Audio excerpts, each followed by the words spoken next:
Hi, നമുക്കിന്ന് എളുപ്പത്തിൽ ഉണ്ടാക്കാൻ പറ്റിയൊരു മുട്ടക്കറിയുടെ റെസിപ്പി നോക്കിയാലോ.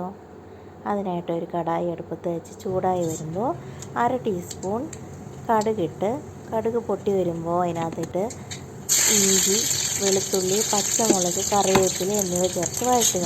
ഇനി നമ്മൾ അരിഞ്ഞു വെച്ചിരിക്കുന്ന സവോള ചേർത്ത് നന്നായിട്ട് വഴറ്റി, സവോള ഒരു ഗോൾഡൻ കളറായി വരുമ്പോഴത്തേനും 1/2 ടീസ്പൂൺ മഞ്ഞൾപ്പൊടി, 1/2 ടേബിൾ സ്പൂൺ മുളക് പൊടി, 2 ടേബിൾ സ്പൂൺ മല്ലിപ്പൊടി, 1/2 ടീസ്പൂൺ ഗരം മസാല, ഉപ്പ് എന്നിവ ചേർത്ത് നന്നായിട്ട് വഴറ്റുക.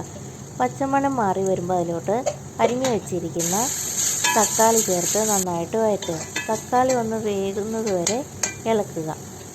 തക്കാളി നന്നായി വെന്ത് കഴിയുമ്പോൾ അതിലോട്ട് 2 ഗ്ലാസ് ചെറു ചൂടുവെള്ളം ചേർത്ത് തിളപ്പിക്കുക.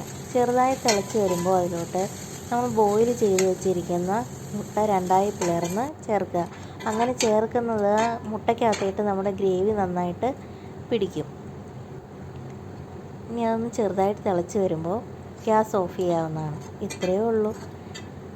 ടേസ്റ്റി ആയിട്ടുള്ള മുട്ടക്കറി ഇവിടെ റെഡിയായി കഴിഞ്ഞു. എല്ലാവരും ട്രൈ ചെയ്ത് നോക്കണേ.